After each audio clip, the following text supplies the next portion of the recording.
I titled this Commensalism versus Individualism, and Maha introduced it very nicely. It's all about what happens not so much in the plate, but around the plate and even around the table. We have become accustomed to hear about the nutritional transition, the Western diet, the Western culture, and I just want to make an opening statement, very solemn opening statement. There is no such thing as a Western diet. I'm sure you are all more or less aware of this, but I'd just like to illustrate this statement. So, this is a pair of glasses we all wear without being aware of it. I call them cultural spectacles. What we see of the world is modified, framed by the culture we grew up in or we live in, by the categories we use to understand and classify things around us, and by the general rules that we apply without even realizing we do when we look at things, issues, people, situations. And this is particularly true, of course, when it comes to food, and I'd like to illustrate this to begin with. So there are, among the Western countries that are supposed to all share a Western diet, there are vastly diverging cultural attitudes regarding food. And I'd like to illustrate this with my favorite example, which is from two authors, one French, one American, looking at each other's foodways. So, 1930, New York, lunchtime in New York, as seen by Paul Morand, a French writer and diplomat, wrote an entire book on New York. And this is his description. I'm going to translate this for you. In New York, nobody goes home at midday. Well, you learn a lot about what is seen, but also about the person describing. Obviously, at that time, people go home for lunch in Paris. So they eat on the spot, either on the offices while working, or in clubs, or in cafeterias, in popular eateries, thousands of beings, not people, beings, lined up, devour, hats on their heads, on one line, just like in a stable, foods that happen to be fresh and appetizing and cheaper than ours. So it's not the food, it's the behavior. They descend upon their plates filled with meatballs. Behind them, other people are waiting for their place. So that's the view by the French guy in 1930. We have a symmetric view by an American in the 50s. It's later, but it's equally interesting.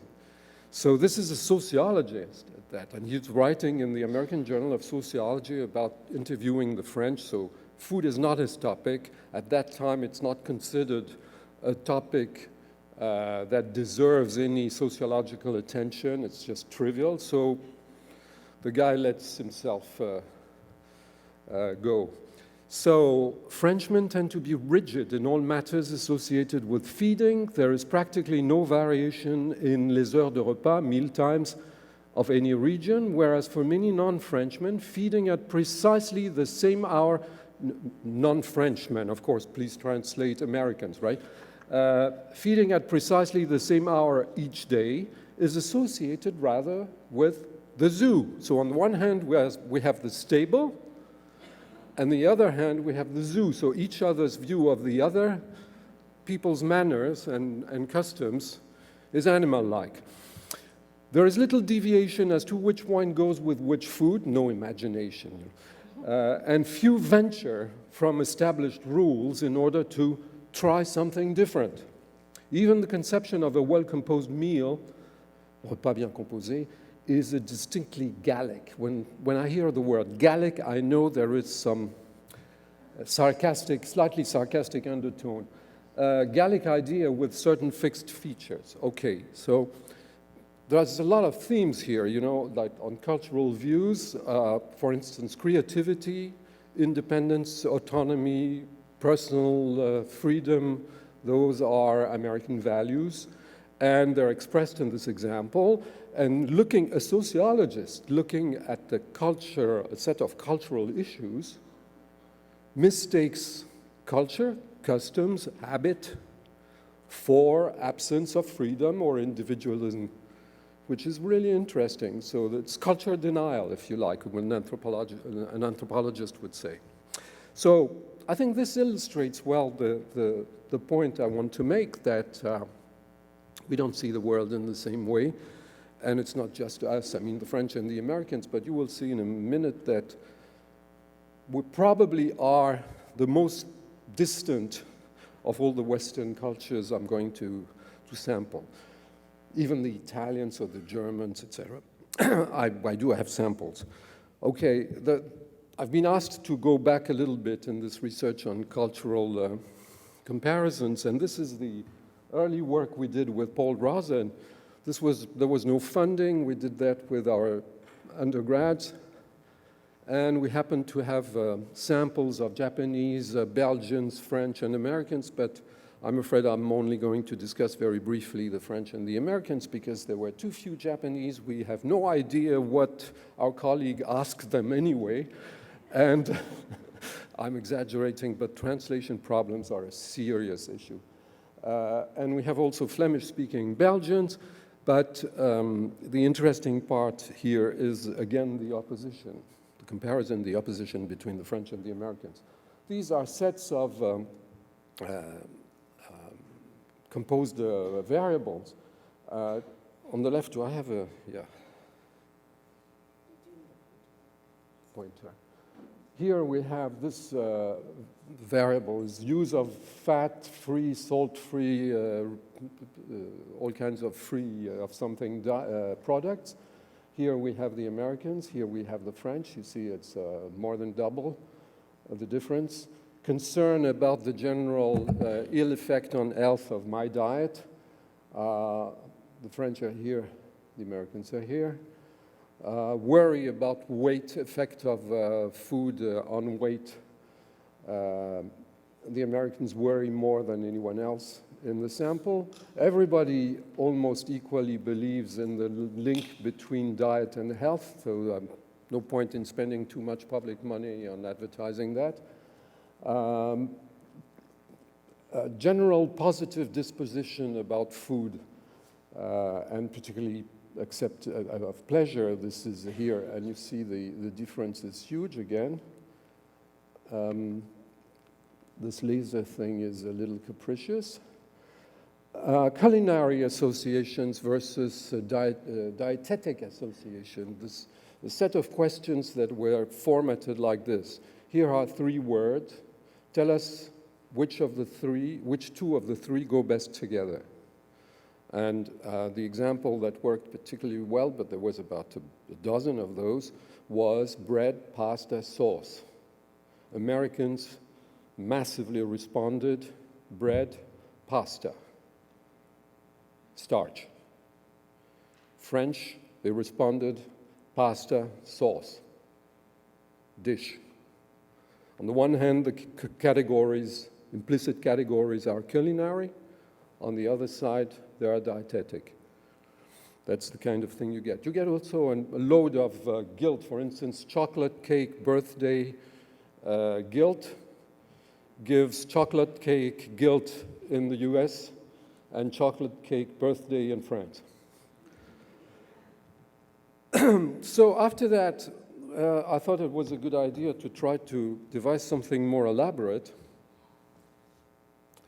and with really quantitative samples, so it took us some time, but finally we came up with this study on 6 countries in 4 languages with 3 steps, 1 qualitative, exploratory, 1 open-ended, semi-qualitative preliminary questionnaire, and one final on representative samples in all 6 countries. And this was the basis for a book in the French in 2008, and a number of articles in English, but not on the entire material. But anyway, in the qualitative material, the finding that the Americans think nutrition is really clearly confirmed. What you get, for instance, is this as quotes, you know, that are typical. It's about protein and carbohydrates and calories and you name it. It's complicated, it's difficult to fathom, and it's an individual matter, and it's even not just an individual matter, it's a personal matter, meaning that each and every person has, as it were, you know, just like we have fingerprints that are unique to us, we have food requirements that are unique to us, and it may be the labor of an entire life to figure out what your personal needs, as far as food is concerned, are. And then there's this theme that is omnipresent of choice. Freedom, responsibility, choice. I have to make the right choice. I have to make the healthy choice. Choice is a word that is always present in American discourses, and you almost never hear in the French discourse. Choice in French is not an option, or less of an option. Now, a typical quote to illustrate the French material in that survey is paradoxical. It's this. We ask a woman what she usually has for lunch. And she starts telling us what she had this today. And she says, today I didn't eat at midday because I was running errands, I had no time, but, and then there's a pause, and she proceeds to say what she actually ate. So all eating is not eating. She bought some bread or a croissant in a bakery. She ate it on the street just to sustain herself. And that is not eating. It does not qualify for eating. So what does? Well, eating is something that requires conditions of space, time, people present, composition of the meal, syntax of the meal. And that is not just French, mind you. It's very common in any other culture than this country. Americans think of themselves very often as normalcy, but considering these issues, they're pretty much the exception. It's an exception that tends to spread, but different.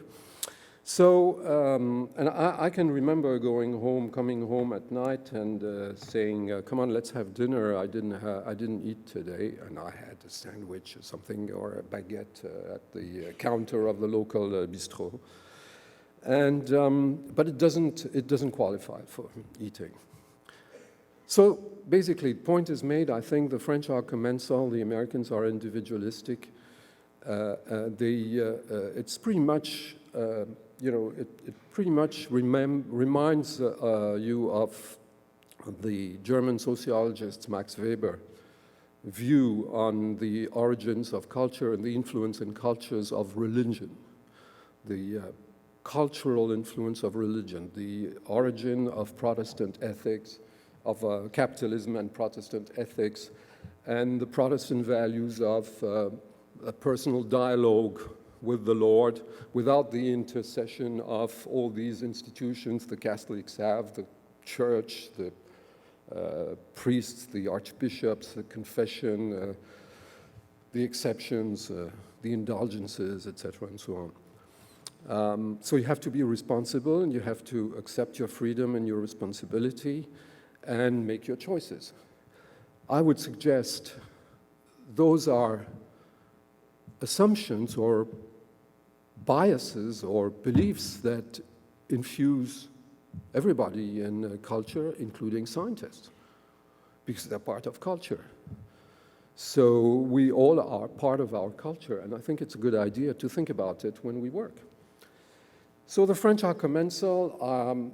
I don't have time to give you further examples, but eating, sharing the experience of the meal is absolutely essential, and that's no novelty in the country, in the culture, because Montaigne, the 16th century philosopher, was writing already, one must look out not so much at what one eats as with whom one eats.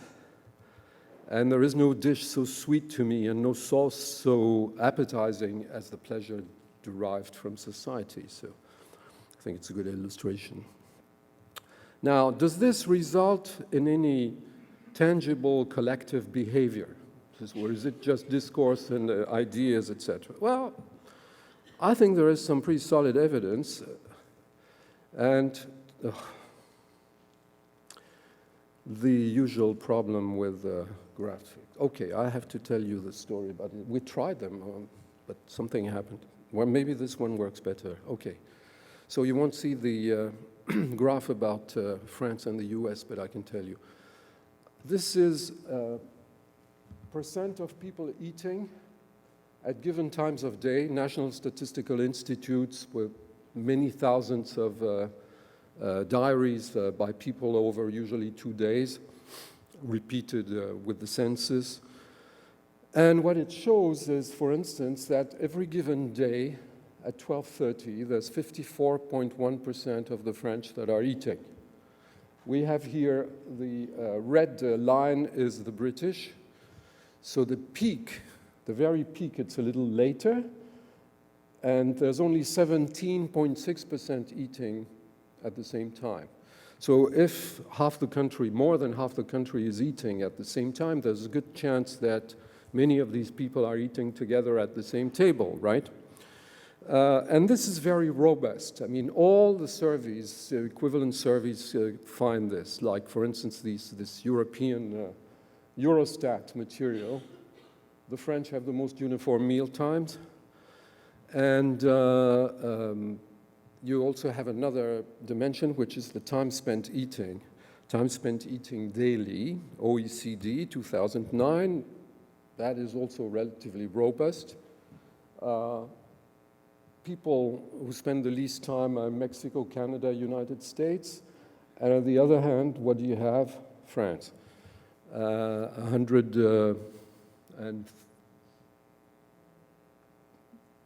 I forget, 1 hour and a half or something like that a day. I suppose if I remember, I can't read now. This is too small. The American sample is about, the American time is about 53 minutes or something like that. It's been going down regularly. Time spent preparing food has been going down everywhere in all the developed world, in France as well. Time spent eating has been going down everywhere, not in France. Actually, there seems to be some evidence that it has been going slightly up. Now, there's a distinction you have to make, and it strikes me that when you hear discussions about nutrition, in particular in this country, the distinction tends to become blurred, apparently. And that's the difference between ordinary and extraordinary meals. That is, festive, exceptional, celebration, etc. Why do I say this? Because when we ask Americans about their commensal habits, they always come up with, oh, you mean Thanksgiving.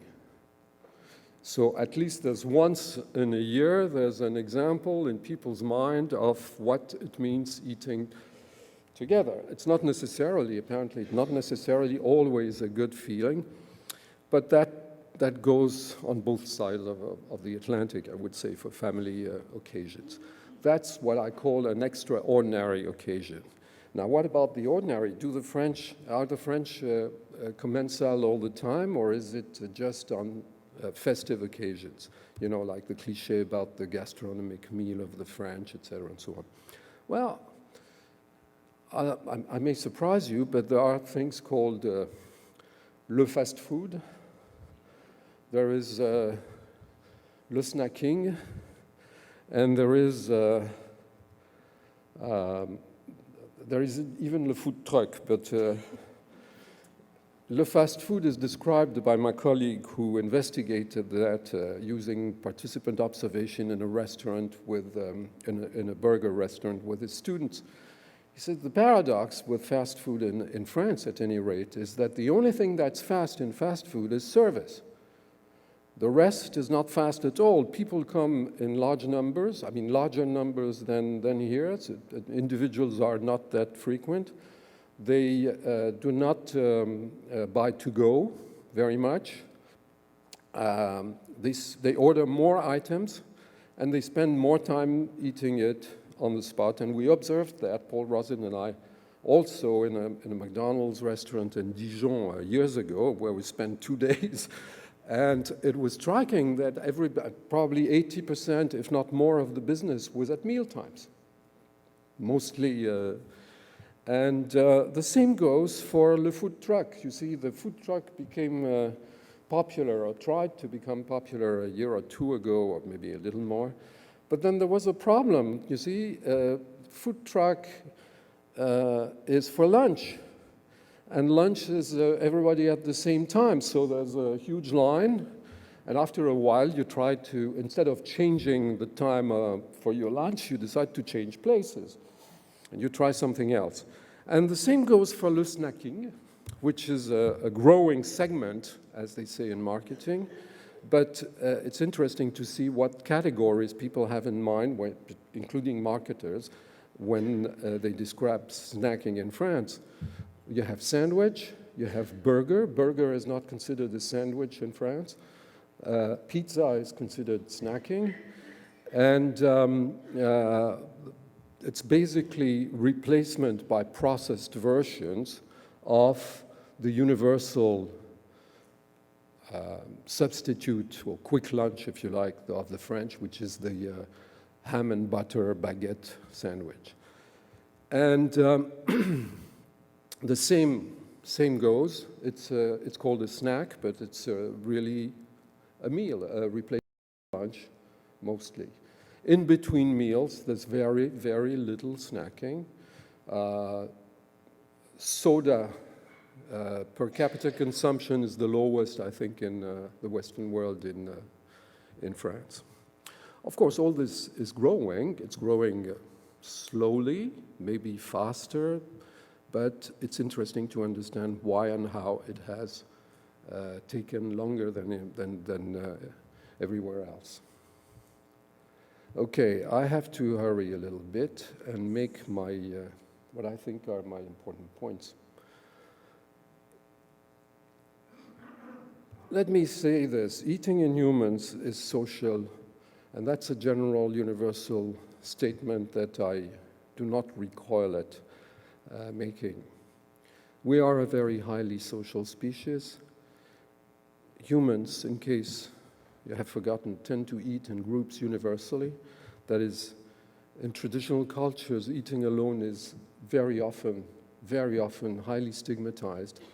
Someone who doesn't eat with the rest of the group is under suspicion of various things: stealing food, not sharing food, bewitching the food, that sort of thing. Commensality involves very complex interactions, and I would like to make the point that it's essential for nutrition to finally come to grips with the notion that context is essential, and we do not have just individuals eating, making choices, rational decisions. This is a picture that may look familiar to Maha, the situation, I think it's Morocco. This is Senegal. There seemed to be not much formality in our perspective of this, but it's actually the opposite. You don't eat at any rate, not in any of the space left. You have hierarchies. You use one hand, not the other. There's a special timing, etc., and so on.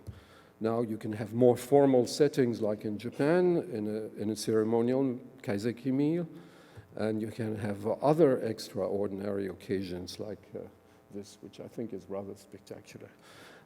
And you can have the family meal, of which there is so much to be heard. There seems to be, when you read recent nutrition literature, there seems to be the implicit assumption that the only occasion when people eat together is the family meal. There are other situations. I mean, it's not just about the family meal.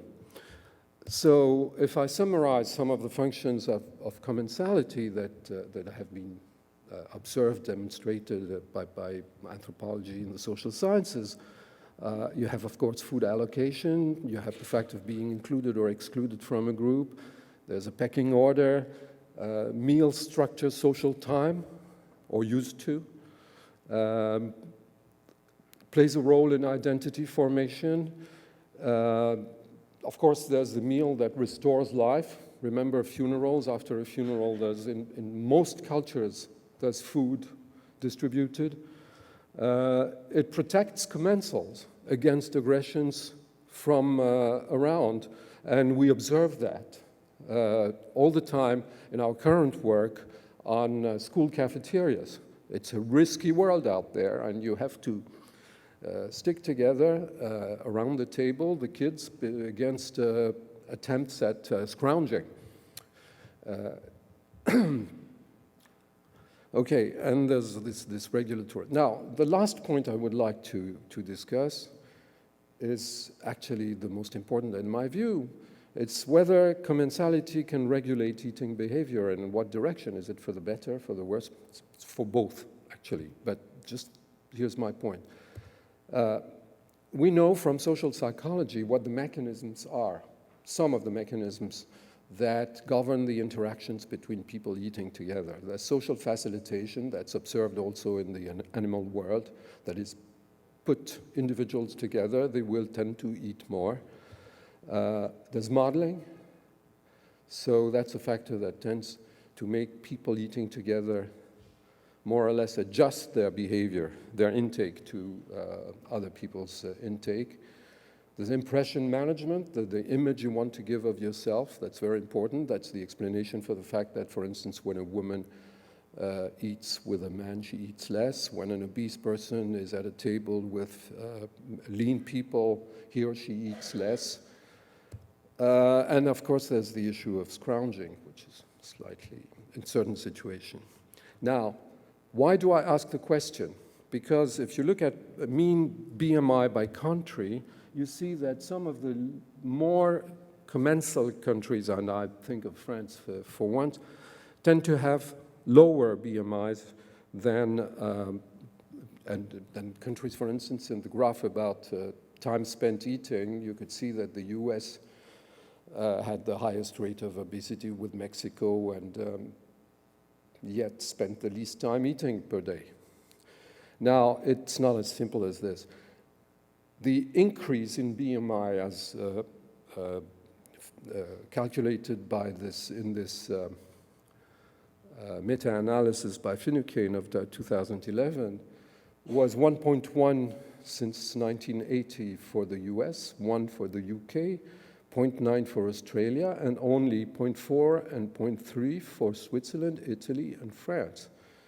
So it's probably the case that it's the English language that makes people put on weight. Someone wrote to the New York Times with offering this regression graph, and in which they plotted percent of population with BMI beyond 30 versus minutes spent eating per day, and it matches what I just said, but of course it's... Now, a possible... Will you give me another little something? 1 minute. Too bad, I was going to try and illustrate the way in which commensality can regulate intake. Well, let's give you examples. Suppose you have a buffet, all right? This is 17th century French. I'm not going to get into the details. It's fascinating, but it's a seated buffet, if you like, and they serve this thing, and then they bring another one, and there are up to 7 servings like that. Now, if you're seated around this table, you can eat whatever you want, provided you can reach it, or you have a servant behind you that can help you. If you don't like something, you don't eat it. If you like something, within reason, you can eat as much as you like. It's fine. Now, suppose you are in this other situation, which appeared in France at the beginning of the 19th century in the bourgeoisie and tended to spread until the end of the century and became the standard, well, basically not in this kind of sophisticated version, the standard format of French meals, you know, with successive, we call it diachronic, successive sequential courses, and one person, a servant, offering the plate around the table, or a central plate. So one dish after the other. Okay, you help yourself. You cannot take too much, cannot take too little without being observed. So the social pressure is entirely different because, of course, you're not supposed to be unpleasant to the guests, to the hosts, I mean, by not eating enough, and you cannot be overly glutton by taking too much. So there's regulation of this thing. But, of course, all kinds of other commensal occasions can have the opposite effect. And this will be my talk the next time. So we tend to have desocialization. This used to, Adam showed this yesterday, this used to be the image of Thanksgiving. This is the new image of Thanksgiving. Nobody can eat turkey, nobody can agree on the meal, on the menu, because it's ultra-picky gourmet, strictly kosher, salt-free, vegan, you name it. Actually, we wrote the book about this. I mean, it was a conference in 2012, and the book came out in 2015, interdisciplinary, so you can look at it if you like. And to conclude, I really had too many slides here. I think I want to show this. Nutrition has had assumptions that were wrong. Well, there were assumptions in the first place. Implicit assumptions. Looking at individual organisms, okay, recently started calling them phenotypes, which is a progress. These individuals eat calories and nutrients, and they make questionable choices, so you have to alter their choices, modify their behavior. So what do they do? What does the nutrition do? What has it been doing? It has targeted people individually by nutrition education, by public health campaigns. And the country that has done that the most for the longest is this country. Now, by current obesity rates, I cannot call it a success. I could even suggest that the supposed remedy was in fact part of the cause. The individualization of diet, and the fact that nutrition has forgotten that meals are taken according to rules with interactions, and they have pretended you could isolate one individual, ask about his choices and decisions, and make assessments and recommendations based on that. It's just plain wrong. So the take-home message is this. Eating, we all agree it's the primary biological function. I would like to make the point that it's a little bold, but I think it's true, that it's also the primary social function, because humans were collective in hunting, cooperation. If you hunt game cooperatively, then you have to share it, then you have to develop rules that are social rules about fairness and justice. So food and the allocation of food is at the heart of social organization. And the natural way of humans to eat is social. So the question is, why should nutrition keep considering food and eating as just calories and nutrients? But not just that. They shouldn't consider eaters as atomized individuals in a cosmic void. And the conclusion is 21st nutrition will have to integrate, is already integrating actually, the social and behavioral dimensions of eating, with my apologies.